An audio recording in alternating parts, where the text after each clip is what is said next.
My name is Maxim Mommers. I'm 28 years old. I'm living in Amsterdam. I'm currently working as a project manager within finance. I graduated from Nyenrode in 2019 already, so I'm working for over 3 years. And that's what I do currently. When I was doing my bachelor degree in international business in Maastricht, I was looking for a way to shape my future. So I was thinking about either starting my career right after the bachelor, but I was also interested in going forward with applying for a master degree. And in the Netherlands, you have several choices. You can go to Amsterdam, you can go to Rotterdam, but there was this special thing which was called Nyenrode, which is the only private university in the Netherlands, and it's really business-minded. And what I really liked is that it incorporates a campus as well. So when you go to Nyenrode, you have to live on campus, and that was something that quite intrigued me. And why I eventually chose for Nyenrode is because they had this weekend where you could participate in a business game. So it was a really practical view on the educational system of Nyenrode, because we were performing a business case for Marché. It was a luxury brand which is producing watches. And after the weekend, I was the lucky winner of the business games, which landed me a scholarship. So in the end, the choice for me was quite easy to go to Nyenrode. But before winning the scholarship, the main reason to go there was the business atmosphere, the fact that it was quite small but intense due to the campus life. And yeah, the reputation of Nyenrode is also really good in the Netherlands. So in the end, those were the reasons for me, at least, to go and join the business games. And after winning those, the choice was quite easy. The payment consists of two parts actually. You have the pre-master part and the actual master part, and the scholarship covered the full master part. So back then it was 20.5K. Not everybody is obliged to.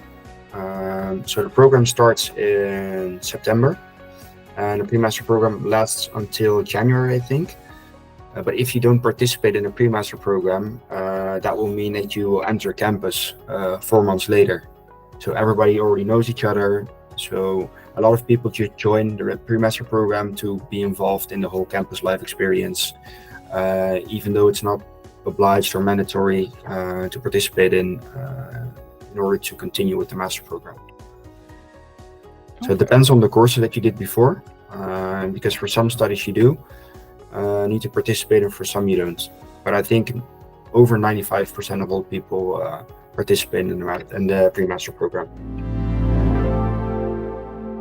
The uniqueness of Nyenrode is actually twofold. So on an academic level, you really see that the teachers and the professors, they have a direct link to business. So it's not only teaching from an academical perspective, but also really from a business perspective. And I think if you compare it to other universities and to my bachelor university, those people were teaching full time. And the people that are teaching at Nyenrode, you often see that they have a career, or they had a career before, and teaching is something that they do on the side. So you're not only learning from the books, but also from what's actually happening in practice. And I think that is something that really speaks for Nyenrode, and combined with the fact that they offer campus life next to the academical program, that's something that the combination of those two things was really something that made Nyenrode stood out for me. When you enter campus, the cohort before you is still studying there, and a cohort consists of roughly, let's say, 150 people, depending on the year. So in peak times, you're on campus with over 300 people. So when you enter, you really have to get to know everybody.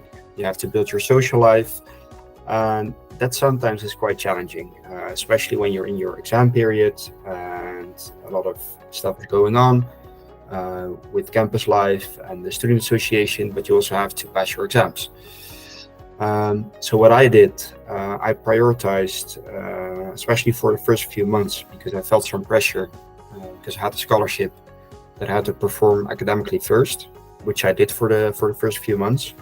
So I put my social life a bit on hold as much as I could, because of course you want to build your network, you want to have friends. That's something that you really should not let go. But I really focused on getting my grades and finish the pre-master at least, because if I wouldn't finish my pre-master, I wouldn't be eligible to receive the scholarship. So especially in the beginning, my focus was to pass the pre-master, and later on, in times where it was a bit less busy, you could spend time on the student association, on building a network, having fun with friends, of course. But around those exam periods, I had a small group of friends which I studied with. I had a lot of friends which I party with, but just a couple guys which we locked ourselves in the library, starting 9 in the morning until 9 or 10 in the evening, around those exam periods. So yeah, there was a lot of pressure to study around those periods. But when they were finished, you had plenty of time to to work on the rest as well. Interesting. Now, I also still participate in the taking interviews for new students at Nyenrode, and they often ask me the same question. What I always tell them is that everything is really extreme. So the highs are really extreme, the lows are really extreme. And I think that that's a natural thing when you're living together with 300 people on, let's say, 2 square kilometers. You party together, you study together. The fun stuff in life you share together, the negative stuff in life you share together. So at one point you get really close in a really short amount of time. So the campus atmosphere, it feels like a big family. But as you know, in all families, you have some issues, but in the end, I think every family member loves each other. But everything is really extreme. That's what I'm trying to explain there. But overall, I think the overall campus experience can be described as a family. I think, at least for my cohort, I'm not completely sure how it is arranged right now. It was fairly international. I think 30% of students were internationals, and they came from. We had students from the US. We had some people from Asia, from China, from India. Quite a lot of students from India. We had a student from Hungary, I believe. So all in all, it was quite diverse. And I think the percentage was, let's say, between 20 and 30%. I think the NCV plays a big part in this as well. I saw that last week the NCV organized a party with a team from India. I don't know the name of the party, but with the colors and stuff. So I think it really broadens your horizon also on a cultural level. And sometimes you see that cultures interact, but also some problems will arise if you have students from different cultures, especially, for example, Asian cultures, which tend to be quite strict. When those students come to the Netherlands, they have some issues with handling all the freedom. But but I think that's on the one hand it's interesting, but on the other hand, we as fellow students really try to help them through that change. But I think all in all, like studying with different nationalities, people from the US, people from Asia, wherever, I think it really broadens the horizon, and especially when they are able to share experiences from an academical perspective, but also from a personal level with you. I think it's really an addition to your study program. Annie, we only scheduled so many minutes. I think one of the more memorable ones is that we went to Cuba and to New York. So it wasn't particularly a campus experience, but all people from campus went abroad for their study program, and we went to Cuba and to New York, and I think that was insane.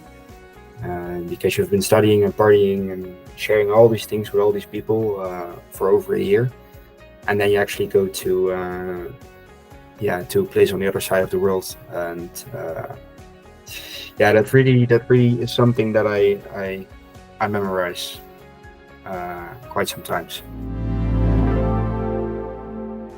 The New York part was part of the educational program. So we went to firms like BlackRock, where we were given some lectures. That was really interesting. BlackRock was just one of them, but the Cuba part was something that the students organized themselves. So that was more of a holiday. So it was a business and leisure trip combined. Because we knew we were going to New York, and there were some mixed inputs regarding which destination we should go to after New York. But the students just voted, and a lot of students just wanted to go somewhere really different from New York. So we were in New York for a week. So we were in the city, and a lot of people didn't go to Cuba. And one of the things that's really interesting about Cuba is that it changes quite fast. But it's one of the few communist places left on Earth. You can think about it what you like, but at least it's really interesting to experience that. So I think that's why most of the students eventually voted to go to Cuba after New York, and they wanted to see some sun and some some beaches. So that was really nice. The relationship between students and the faculty was quite well. It was quite a personal touch. So if you ran into a specific issue or you had problems, there was always room and time to meet someone from program management, for example. And of course, not everything can be changed or for the good of a certain student or a certain problem. But what I really felt when I compared to my bachelor degree, which was really nice as well, but the personal touch at Nyenrode was really there at all times. So whenever you ran into a problem, you were able to meet someone. They would listen, and at least they would try to make the best out of it for you. I think my ambition, career-wise, did not change that much. I was quite clear what I wanted to achieve before going to Nyenrode, and I think Nyenrode only underlined what I already wanted to do.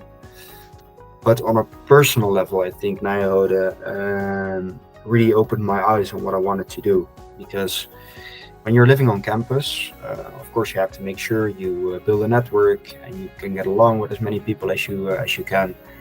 But while doing that, you really have to stay true to yourself. And that's sometimes really challenging, especially in an environment like Nyenrode. You have a lot of students with a business background, with very successful parents. So you can imagine that living on campus is quite extreme in some ways. So while building your network, sometimes you have to say, okay, this is something that really goes beyond my own moral values. So here I stop. And in some cases you have to say, okay, maybe I'm a bit narrow-minded, so I have to broaden my horizon a bit. But making those choices and really know your boundaries and when you have to move a bit, but also knowing when to really have to straighten your back.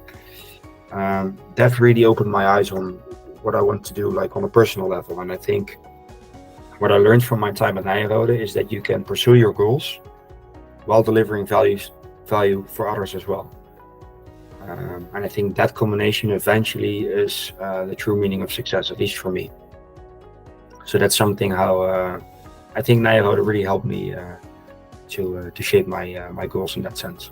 I think all in all, my Nyenrode period was intense, but I'm really happy that I was able to take part in the experience.